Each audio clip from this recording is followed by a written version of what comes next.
Eh bien, chers frères, voici les annonces de la semaine. Je vous souhaite bien sûr à tous une bonne et sainte fête de Pâques, que cette Pâques apporte la paix dans vos familles, dans vos foyers, et que cette paix que seul notre Seigneur Jésus-Christ peut nous donner, vous vous appliquiez à bien la garder comme un trésor précieux. Donc nous vous donnons rendez-vous cet après-midi à 17h ici pour les vêpres solennelles de la grande fête de Pâques. Demain, lundi de Pâques, nous aurons la messe à 10h. Mardi de Pâques et mercredi, messe à 8h. Et mercredi, il y aura la Sainte Messe à la chapelle Saint-Maurice à 18h. Jeudi 31 mars, messe à 11h. Et le soir, nous aurons, comme nous le faisons d'habitude, la veille du premier vendredi du mois, nous aurons l'adoration de 21h à 23h. Et ceci, je vous le rappelle, pour réparer les outrages dont notre divin Sauveur est l'objet, et surtout l'ingratitude des hommes. Donc nous ferons cette adoration, essayez de vous organiser pour venir passer au moins une heure sainte devant le Saint-Sacrement exposé. Le premier vendredi du mois, nous aurons la Sainte Messe à 11h. Le premier samedi du mois, messe à 10h. Et puis, exceptionnellement, il n'y aura pas de confession l'après-midi. Et dimanche prochain, 3 avril, dimanche de Quasimodo, nous aurons les messes aux heures habituelles, à 8h à Notre-Dame des Dons, à 10h ici, et à 18h à la chapelle Sainte-Anne de la Baule. Je vous rappelle que le temps liturgique pour faire ces Pâques se termine le dimanche de Quasimodo. D'autre part, je recommande à vos bonnes prières Raphaël Gosse et Patricia Orsay, qui vont s'engager dans les liens sacrés du mariage, donc ce samedi 2 avril. Et ils célébreront leur mariage ici, dans le sanctuaire du Christ-Roi. Ce sera le premier mariage depuis que la chapelle est restaurée. Ne manquez pas de prier pour eux.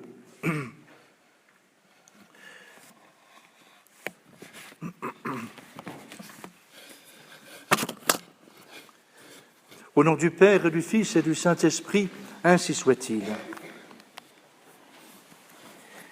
Mais bien, chers frères, nous avons chanté cette nuit la résurrection de notre divin Sauveur. Jésus est ressuscité, comme il l'a dit, et saint Paul nous a rappelé que s'il advenait par impossible que notre Seigneur ne soit pas ressuscité, alors notre foi est vaine. Mais précisément, nous avons toutes les preuves de la résurrection de notre Seigneur Jésus-Christ. Je vous disais, cette nuit, nous avons déjà le témoignage de ces gardes du tombeau, ces gardes juifs, qui sont allés témoigner auprès de leur maître, auprès des grands prêtres, auprès des Juifs, que Jésus était bien ressuscité. Et Saint Paul, avant de contempler cette résurrection de notre Seigneur, nous a dit dans l'épître que nous venons de chanter, « Mes frères, purifiez-vous du vieux levain, afin que vous soyez une pâte nouvelle, comme vous êtes des azymes. Car le Christ, notre Pâques, a été immolé. Célébrons donc la fête, non avec le vieux levain, ni avec un levain de malice et de perversité, mais avec les azymes de la pureté et de la vérité. » Saint Paul, pour nous aider précisément à bien nous réjouir du triomphe de notre divin Sauveur, triomphe sur la mort, triomphe sur le péché, triomphe sur Satan, Saint Paul nous invite à bien nous purifier intérieurement. Si certains n'avaient pas encore eu la grâce de se confesser, il n'est pas trop tard de le faire. Et c'est ainsi purifié que vous serez dans les meilleures dispositions, non seulement pour recevoir la grâce de Dieu, mais pour vous réjouir, comme l'Église vous le demande en cette grande fête de Pâques. Et vous avez entendu comment, au matin de Pâques, Marie-Madeleine, Marie, mère de Jacques, et Salomé achetèrent des aromates afin d'aller embaumer Jésus. C'était là la coutume, le rituel que l'on exécutait après la mort des membres de la famille. Il y avait cet embaumement, et ceci par respect précisément pour le corps qui est le temple du Saint-Esprit.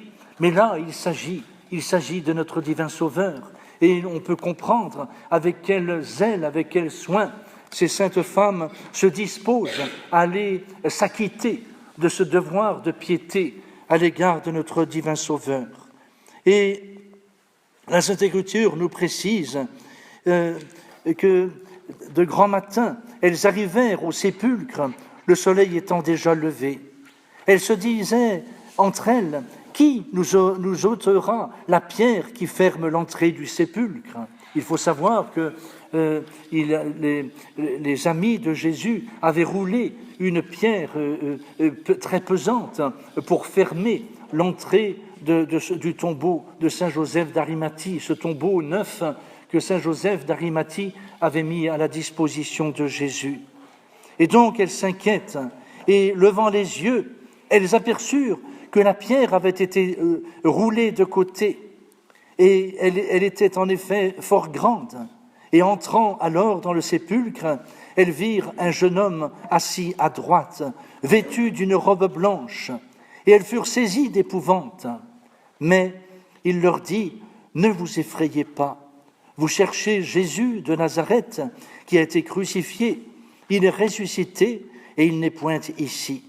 Voici le lieu où on l'avait mis, mais allez dire à ses disciples et à Pierre qu'il vous précède en Galilée, c'est là que vous le verrez comme il vous l'a dit. » Vous le voyez, mes bien chers frères, non seulement notre divin Sauveur est ressuscité par sa toute-puissance, nous avons un témoignage extraordinaire de cette résurrection, c'est précisément le Saint-Suaire de Turin, ce suaire qui a traversé les siècles, malgré toutes les vicissitudes du temps et les guerres, les persécutions.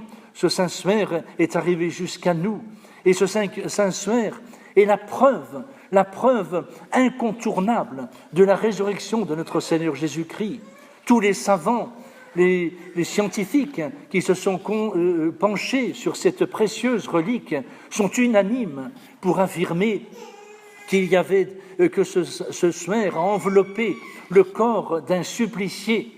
Et il y a en effet toutes les marques de supplice imprimées dans le tissu du suaire. Et ils affirment que cette image n'a pas été faite de main d'homme. Il est impossible on ne comprend pas comment cette image a pu ainsi s'imprimer. Normalement, on aurait dû trouver sur le suaire des taches informes de sang. Or, on y trouve la silhouette parfaite de notre divin Sauveur. Tout cela est l'effet de la toute-puissance de Dieu, du miracle que Dieu seul peut accomplir. Et ceci pour nous laisser cette précieuse relique qui atteste, qui confirme que notre divin Sauveur est bien ressuscité. Et mes bien chers frères, non seulement nous devons nous réjouir de la résurrection de notre Seigneur Jésus-Christ, mais nous devons être des témoins de cette résurrection, surtout dans ce temps d'apostasie quasi universelle. Nous devons rendre témoignage de la vérité. Aujourd'hui, où l'on veut supprimer, refuser à notre divin Sauveur sa divinité, sa toute-puissance, sa majesté divine, eh bien nous devons confesser que nous croyons en notre Seigneur Jésus-Christ, vrai Dieu et vrai homme. Nous croyons que ce que notre Seigneur Jésus-Christ avait annoncé avant sa mort, avant sa passion douloureuse, il avait bien dit « Détruisez ce corps et je le reconstruirai en 3 jours ». Et notre Seigneur avait annoncé sa mort et sa résurrection, et il est ressuscité comme il l'a dit, comme il l'avait annoncé. Combien nous devons nous réjouir, mes bien chers frères, dans ces temps troublés, de cette résurrection de notre Seigneur Jésus-Christ, qui est le gage de notre résurrection future. Nous savons qu'effectivement, nous avons tout à gagner en nous confiant en notre Seigneur Jésus-Christ, en suivant l'enseignement de notre Seigneur Jésus-Christ. Il est notre chef, il est notre maître, il est notre Dieu, il est notre roi. Et nous savons qu'il a effectivement vaincu la mort, vaincu le péché, vaincu Satan. Alors rangeons-nous à sa suite, suivons la voie qu'il nous a ouverte. Mais cette voie qui nous a ouverte, c'est la voie royale de la Sainte Croix. Il n'y a pas d'autre voie pour conquérir le ciel. C'est précisément ce que nous avons médité le vendredi saint à 15h, à l'occasion de ce chemin de croix solennel.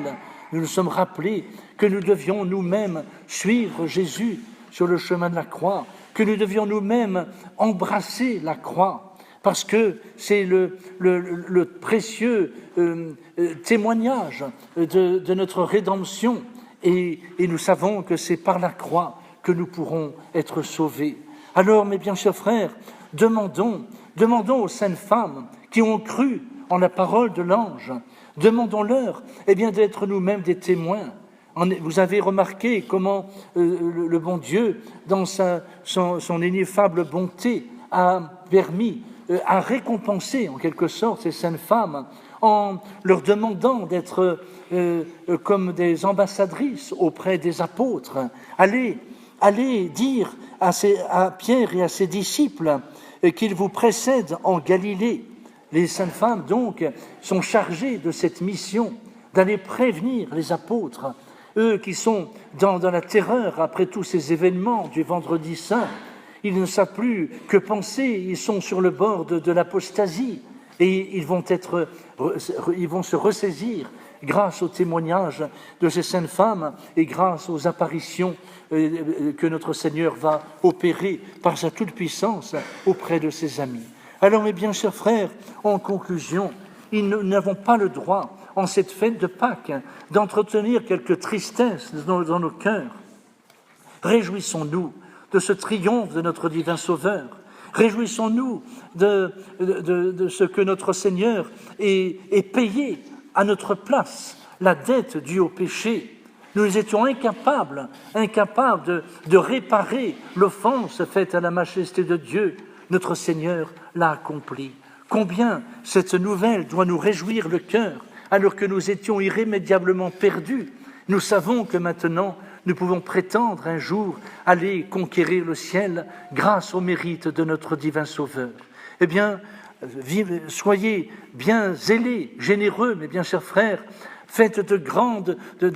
prenez de grandes résolutions en ce temps pascal et promettez à notre Seigneur de lui être fidèle jusqu'à votre dernier soupir. C'est ainsi que vous pourrez conquérir le ciel à votre tour, que vous ressusciterez, comme nous le confessons dans le « Je crois en Dieu », et que vous pourrez partager la gloire des saints et des amis de Dieu. C'est la grâce que je vous souhaite, au nom du Père et du Fils et du Saint-Esprit, ainsi soit-il.